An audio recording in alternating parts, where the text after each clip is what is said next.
আসসালামু আলাইকুম, বিসমিল্লাহির রহমানির রহিম। সবাইকে স্বাগতম আমার চ্যানেলে। শুভ সকাল। এখন ঘড়িতে প্রায় 6:30 মতন বাজে। অনেকক্ষণ আগেই উঠেছি, সারামণি উঠেছে, উঠেই তো পড়তে বসে পড়েছে। আর এদিকে আমার হেল্পিং হ্যান্ডও চলে এসেছে। আর এই যে দেখো, ঘড়িতে প্রায় 6:20 বাজে। আর বাহিরে কি বলবো, আমার হেল্পিং হ্যান্ড এসেছে আর জোরে জোরে বৃষ্টি নেমেছে।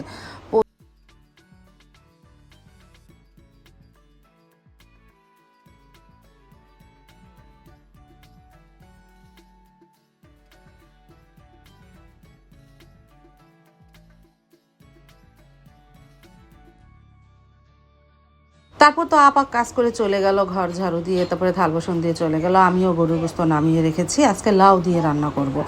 আর সকালে আজকে কী রান্না করব মনে পড়লো, হঠাৎ করে একটু খিচুড়ি রান্না করি, ডিম ভুনা করি। তারপর মনে পড়লো যে একটু আলু ভর্তা বা কাঁঠাল দানা ভর্তা বানাই, মুসুরি ডাল দিয়ে একটু খিচুড়ি রান্না করবো, আলু ভর্তা কাঁঠাল দানা ভর্তা বানাবো, এই সকালের মেনু। তাহলে নাস্তাটা তৈরি করি। আর বাহিরে তো অনবরত বৃষ্টি হচ্ছে, 6টার দিকে নেমেছে বৃষ্টি, সেই বৃষ্টি থেমেছে আজকে দুপুর 2টায়। এর আগে আর বৃষ্টিটা ঝরে দেখেনি।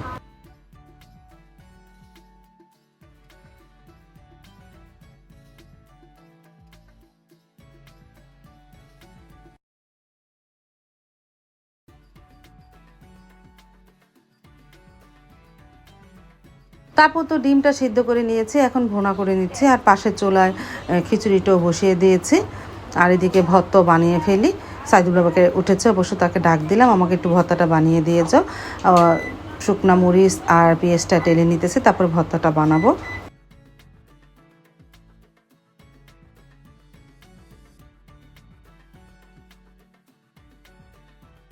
তারপর তো সাইদুল বাবাকে ডাক দিলাম, সে আমাকে ভর্তাগুলো বানিয়ে দিতেছে, কারণ আমার হাতে আবারও ব্যথা শুরু হয়েছে। আমি ডোলে কিছু বানাতে পারি না। সেদিন যে খুদের বড়া রান্না করেছিলাম, শিল্পাটায় বাটে কতগুলি ভর্তা বানিয়েছি, এই তখন থেকেই ব্যথাটা। তারপরে তো ভর্তা আস্তে আস্তে বানানো হয়ে গেল, খিচুড়ি রান্না হয়ে গেল, ডিম ভোনা হয়ে গেল, টেবিলে নিয়ে যায়, রেখে যায়। সারামণির তো আজকে পরীক্ষা আছে, সারামণিকে স্কুলে দিয়ে আসবো। বাইরে তো প্রচণ্ড বৃষ্টি, এই বৃষ্টির মধ্যে ভিজে ভিজে যে তাকে দিয়ে আসি। আর টেবিলে রেখে গেলাম, মা আর সাইদুল বাবা সকালে নাস্তা করে নেবেন।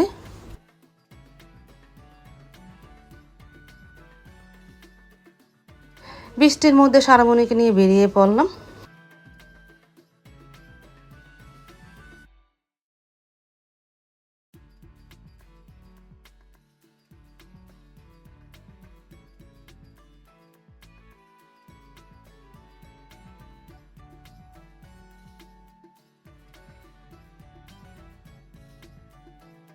সকালে বৃষ্টি নেমেছে, দেখো বন্যা হয়ে গিয়েছে। আমাদের এখানে কতটা পানি জমে গেছে, এত বৃষ্টি হচ্ছে সকাল থেকে, কি বলবো, প্রায় 3 ঘন্টা হয়ে এসেছে। 6টা বাজে বৃষ্টি আরম্ভ হয়েছে, দেখো কতটা পানি জমে গেছে।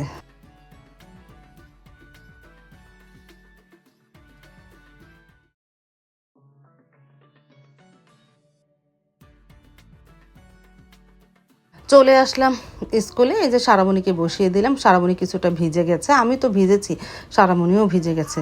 তারপরে ওকে বেঞ্চে বসিয়ে দিলাম, টিচার আসলে আমি চলে যাব। তারপরে স্কুলে থেকে একটু তোমাদের দেখাচ্ছি, স্কুলে মাঠে কতটা পানি জমে গেছে, এত বৃষ্টি হচ্ছে, পুরা পুকুর হয়ে গেছে, কি বলবো আর। তারপরে কিছুক্ষণ দাঁড়িয়ে রইলাম, আস্তে আস্তে অনেক স্টুডেন্ট আসতেছে ভিজে ভিজে। তারপরে সারামণিকে খাতা দিয়ে দিল।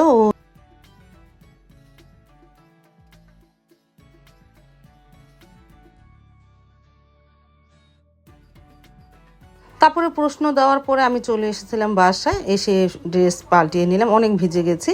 তারপরে খিচুড়ি খেতে বসে পড়লাম, সাথে ডিম, আলু ভর্তা, কাঁঠাল দানা ভর্তা নিয়ে নিলাম। আলহামদুলিল্লাহ, বিসমিল্লাহ বলে শুরু করেছিলাম। বৃষ্টি হচ্ছে আর গরম গরম খিচুড়ি খাচ্ছে। মা আর সাইদুল্লাহ বসে বসে আর্জেন্টিনা খেলা দেখতেছে। আলহামদুলিল্লাহ, আজকে আর্জেন্টিনা জিতেছে। তারপরে আর কি করব, সাইদুলের বাবা তো আজকে দোকানে যেতে পারেনি, সে বলতেছে একটু চা বানাও, চা খাই। এই সাইদুলের বাবা আর মাকে একটু চা বানিয়ে দিলাম, তারা খেয়ে নিল।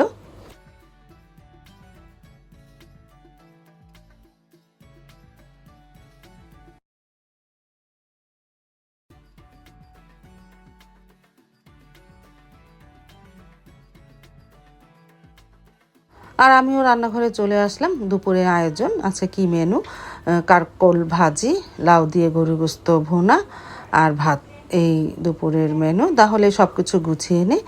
তারপরে তো কারকোল ভাজি করতে গেলে এই দানা ফেলতে হবে, তা না হলে আমার বড় মেয়েটা খায় না, ও একটু ভাজি তো খায়। এই আস্তে আস্তে দানা দাঁড়িয়ে দাঁড়িয়ে ফেলতে ফেলতে আমার পা ব্যথা হয়ে গেছে, যে বসে আস্তে আস্তে দানাগুলো ফেললাম। আর বাহিরে তো গুড়ি গুড়ি বৃষ্টি হচ্ছে। প্রায় ঘন্টা দুয়েক পর আমি সব কিছু গুছিয়ে রেখে গোসল করে নামাজ পড়ে চলে আসলাম। এখন দুপুরে আয়োজনটা করি, রান্নাটা শুরু করে দেই। আজকে গরুর গোস্তটা আমি মেখে জুখে রেখে গিয়েছিলাম, আর ভাতটা বসিয়ে দিই। গরুর গোস্ত মেখে জুখে রেখে গিয়েছিলাম, এখন বসিয়ে দিলাম। আর বাহিরে তো বৃষ্টি, তোমার আর কি বলবো। এখন ঢাকনাটা ঢেকে দেয়, আস্তে আস্তে হোক।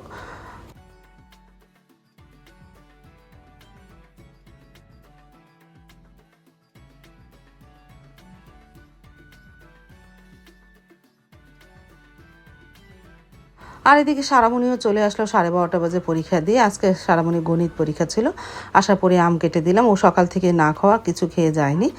আর এদিকে তো লাউয়ের সাথে আলুও কাটা হয়েছে। ভাতটা হয়ে গেলে ভাজিটা বসিয়ে দেবো। আর এদিকে গরু গোস্ত আস্তে আস্তে কষানো হচ্ছে, আর একটু কষানো হলে লাউ আর আলু দিয়ে আরও কিছুক্ষণ কষিয়ে নিব।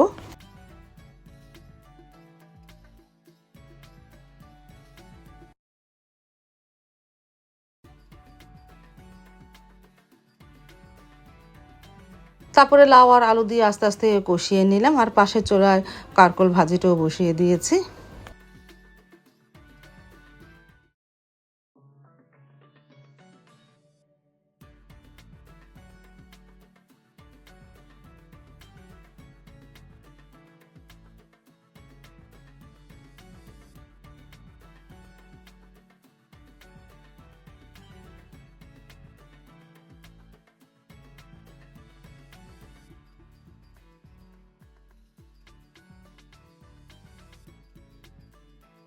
কাঁকরোল ভাজি হয়ে গেছে, দুইটা ডিম দিয়েছি।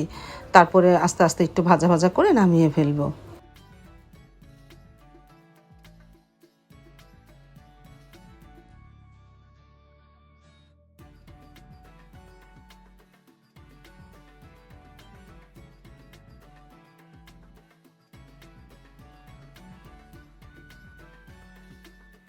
আর এদিকে গরুর গোস্তটাও হয়ে গেছে, আমি পানি দিয়ে আস্তে আস্তে রান্না করে ফেলেছিলাম। কারকোল ভাজি, ভাত, গরুর গোস্ত আমার দুপুরে রান্না হয়ে গেল। এখন টেবিলে নিয়ে যায়, আমরা সবাই একসাথে বসে খেয়ে নিব না। তারপরে তো প্রায় 2টার পরে একটু রৌদ্র উঠেছে। আমার রান্না করতে করতে 2টা পর বেজে গেছে। মাশাআল্লাহ মোটামুটি একটু ভালোই রৌদ্র উঠেছে। বাহিরে একটু কাপড় চোপড়ও রৌদ্র দিলাম, আর অনেকটা কেদা কেদা হয়ে গেছে। সাইদুল বাবা তো নামাজ পড়ে চলে আসলো, আমরা খেতেও বসে পড়লাম আলহামদুলিল্লাহ। প্রথমে ভাজি নিয়েছিলাম।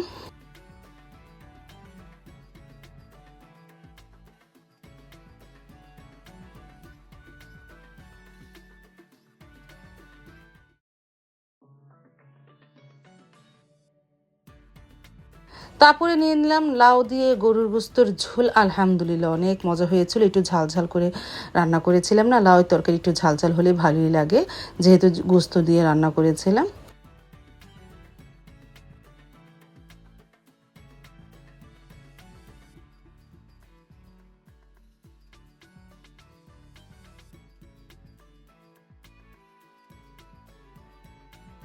দুপুরে খাওয়া দাওয়ার পর তো আর ভিডিও করা হয়নি। বিকেল দিতে সাইদুল বাবা একটা কাঁঠাল পাঠিয়েছে, এটা সারামুনি ভাঙতেছে। এখন তো কাঁঠাল সারামুনি ভাঙে। আলহামদুলিল্লাহ কাঁঠালটা অনেক মিষ্টি ছিল, আর হলুদ, খুবই মিষ্টি ছিল। তারপরে খেলাম, মাকে ডাক দিলাম, মাকে দিয়ে আসি।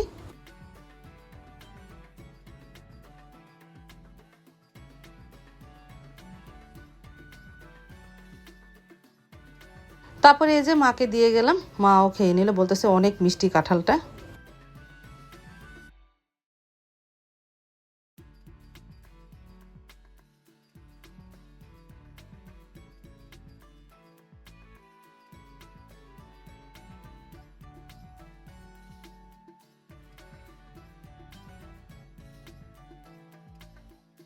তারপরে মাগরিবের নামাজ শেষ করে দেখি সাবা সয়াবিনের টিক্কা ভেজেছে। তারপর মা খেলো, আমি খেলাম, সারামণি আর খায় না। তারপর একটু ঝাল ঝাল তো ও খেলো না। আজ তাহলে এ পর্যন্ত, দেখা হবে আগামীকালকে নতুন আরেকটা ব্লগ নিয়ে। আল্লাহ হাফিজ, আসসালামু আলাইকুম।